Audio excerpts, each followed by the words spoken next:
Hello friends, আজ চলে এসেছি মাদলের ছন্দে নেচে উঠতে আর বাউল গান শুনতে শুনতে হারিয়ে যেতে আমাদের সবার প্রিয় শান্তিনিকেতনে। আজকে সন্ধান দেব একদম প্রকৃতির বুকে গড়ে ওঠা একটা দারুণ রিসর্টের, যা আপনার আগামী শান্তিনিকেতন ভ্রমণে হয়ে উঠতে পারে এক প্রিয় অবসর যাপনের জায়গা। ভোর 5:30টায় হৃদয়পুর স্টেশন এসে পৌঁছালাম। এই হৃদয়পুর স্টেশনই হলো আমার বাড়ির সব থেকে কাছের রেলওয়ে স্টেশন। একদম সবেমাত্র একটু একটু করে আলো ফুটছে আকাশের গায়ে। স্টেশন চত্বর একদম ফাঁকা। ভোর 5:34 বনগা লোকাল ধরে যাব শিয়ালদা স্টেশন। আর শিয়ালদা স্টেশন থেকে আমাদের ট্রেন মা তারা এক্সপ্রেস স্পেশাল।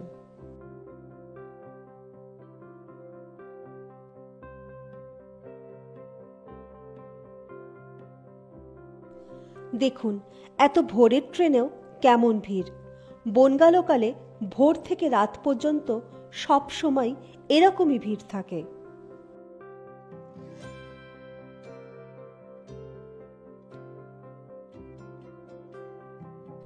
ভোরের ঠান্ডা হাওয়া গায়ে মাখতে মাখতে শিয়ালদা স্টেশন এসে পৌঁছালাম।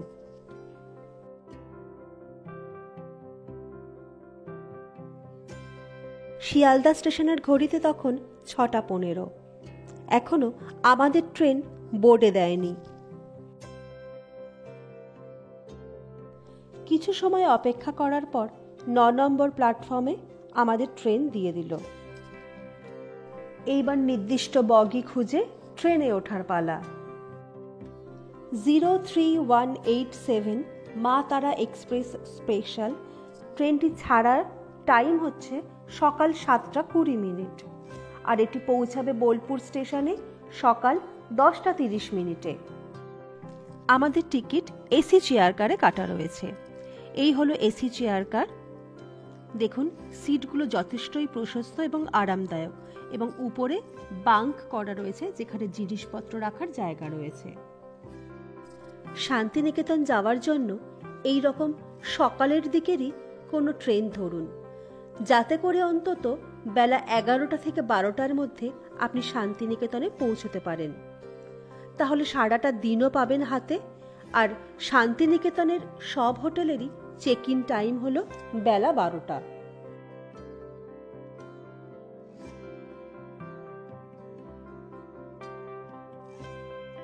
চা তেষ্টা অনেকক্ষণ আগে থেকেই পেয়েছিল, তাই ট্রেনে উঠেই গরম গরম লেবু চা।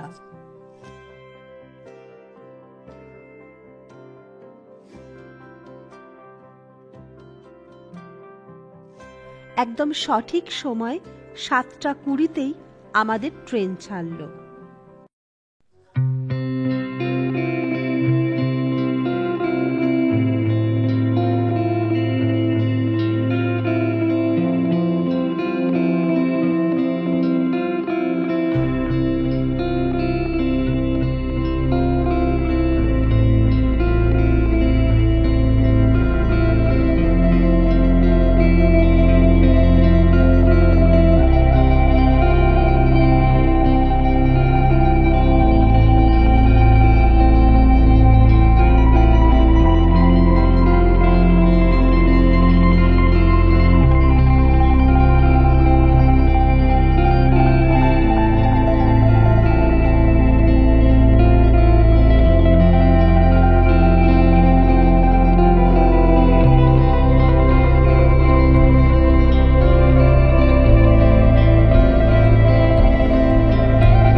নিবাসের মেন গেট।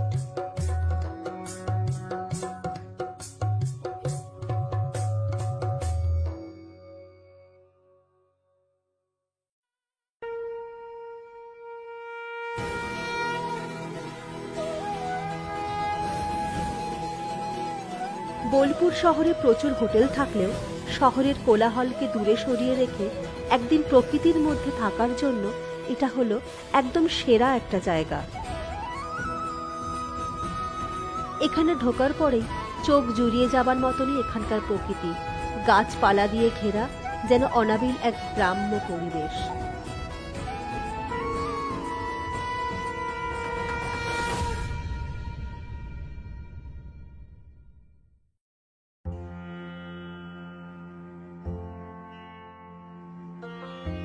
লাল মাটির রাস্তা দিয়ে আমরা এগোলাম হোটেলের রিসেপশনের দিকে।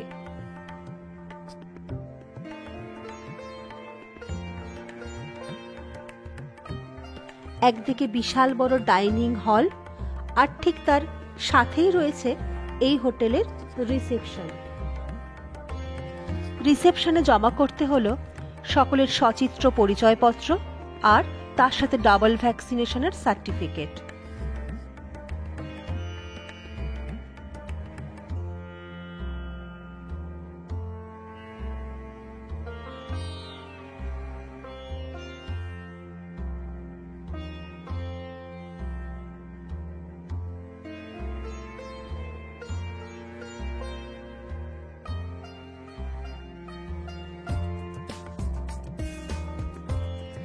চারিদিক সবুজে ঘেরা এক অতি মনোরম পরিবেশ, আর বিস্তীর্ণ জায়গা জুড়ে ছোট ছোট কটেজ। এই হলো আমাদের রুম। আসুন দেখে নি রুমটা কেমন। রুমের এক কোণায় রয়েছে দুটো চেয়ার, একটা সোফা, একটা বেডসাইড টেবিল, বেড তো রয়েছেই, আর এপাশে রয়েছে একটা আলমারি, টিভি রয়েছে,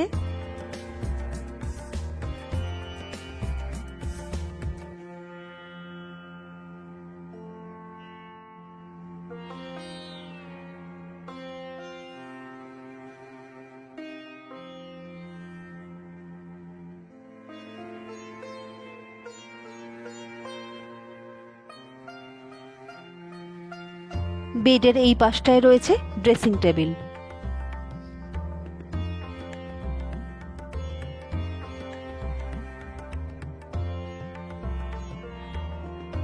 বাথরুমটা যথেষ্টই স্পেসিয়াস, বড়সড়, আর আছে 24 ঘন্টা ঠান্ডা জল এবং গরম জলের ব্যবস্থা।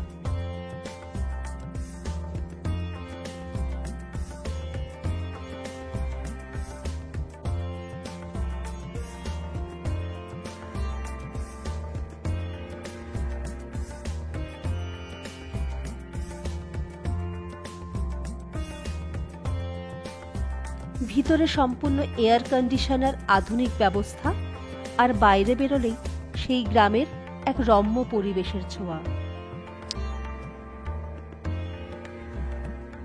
আসুন এবার পুরো রিসর্টটা ঘুরে দেখি। অজস্র গাছগাছালিতে ভরা এই রিসর্টে রয়েছে একটা সুন্দর প্লেগ্রাউন্ড। বাচ্চারা এবং বড়রা উভয়ই এখানে আনন্দ নিতে পারবেন।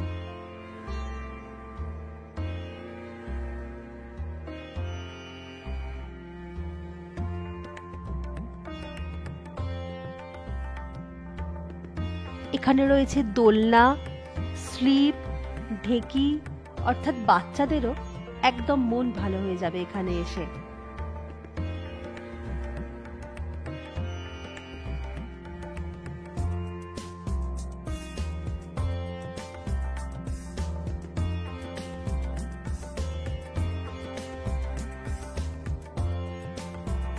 আগেই দেখিয়েছি এই হোটেলের একটা নিজস্ব বড় ডাইনিং রুম রয়েছে, এছাড়া রয়েছে রুম সার্ভিসের সুবিধা। আসুন দেখে নিই মেনুতে এখানে কি কি পাওয়া যায়।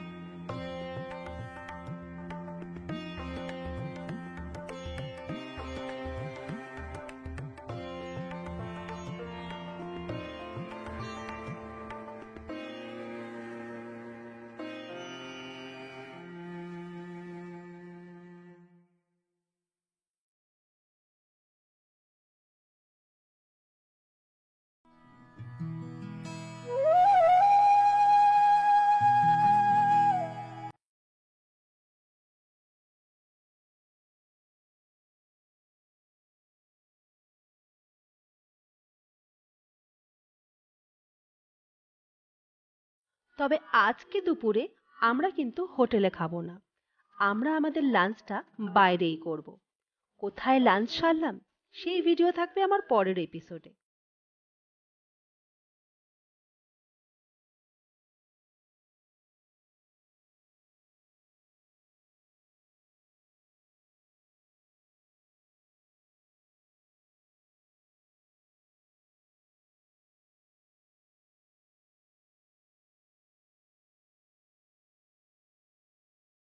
রিসর্টটা যেমন বড় তেমন সুন্দরভাবে গাছপালা দিয়ে সাজানো। প্রচুর ফাঁকা জায়গা রয়েছে, যেটা দেখলে নিজের মন এবং চোখ দুটোই ভালো থাকবে। রিসর্টের পিছনে রয়েছে একটা ছোট্ট বাঁধানো পুকুর।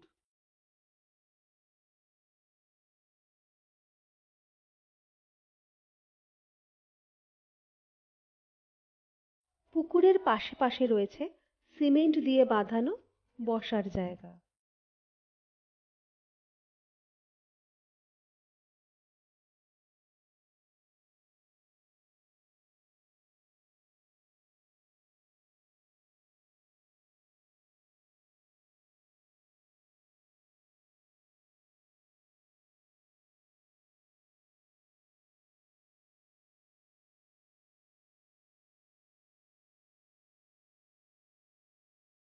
কলকাতা থেকে বেশি দূরে নয়, অথচ শহরের কোলাহল দূষণ থেকে বহু বহু দূরে।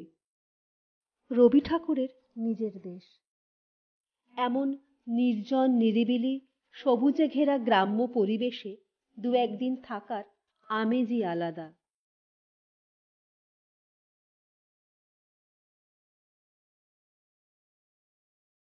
এবার বলি এখানে থাকার খরচ কত। মহর্ষি নিবাসে বিভিন্ন রকমের রুম রয়েছে। Deluxe cottage room, standard AC room, standard non AC room. এক একটা ঘরের এক এক রকম ভাড়া। জিএসটি নিয়ে স্ট্যান্ডার্ড নন এসি রুমের ভাড়া ১৬৮০ টাকা, স্ট্যান্ডার্ড এসি রুমের ভাড়া ১৯৬০ টাকা, আর কটেজের ভাড়া হলো ২৫২০ টাকা। এক একটা ঘরে ২ থেকে ৩ জন অনায়াসে থাকতে পারবেন।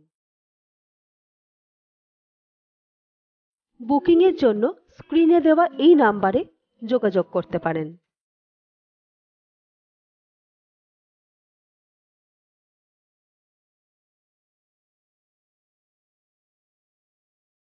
রিসর্টটা এতটাই জায়গা জুড়ে তৈরি আর সাজানো গোছানো যে চারিদিক দেখতে দেখতে এক চক্কর ঘুরতেই আমার অনেক সময় লেগে গেল। দোল উৎসব আর পৌষ মেলাতে সারা দেশ থেকে মানুষের ঢল নামে এই শান্তিনিকেতনে। বছরের যে কোনো সময় শান্তিনিকেতনে বেড়াতে আসা যায়, তবে গরমকালে এখানে খুব গরম থাকে, তাই শীতকালটা শান্তিনিকেতনে ঘোরার একদম উপযোগী সময়। নভেম্বর থেকে ফেব্রুয়ারি আবহাওয়া থাকে অনেক মনোরম।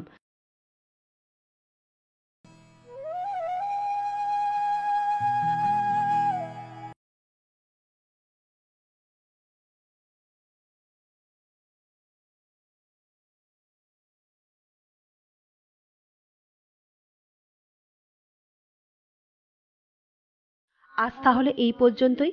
ভিডিওটা ভালো লাগলে লাইক, কমেন্ট, শেয়ার করবেন, আর হ্যাঁ, সাবস্ক্রাইব করতে ভুলবেন না। সন্ধে নামতে না নামতেই রিসর্টের এক অদ্ভুত মায়াময় অন্য রূপ। সবাই ভালো থাকবেন, সুস্থ থাকবেন। খুব তাড়াতাড়ি আসছি শান্তিনিকেতনের আরো অন্যান্য ভিডিও নিয়ে।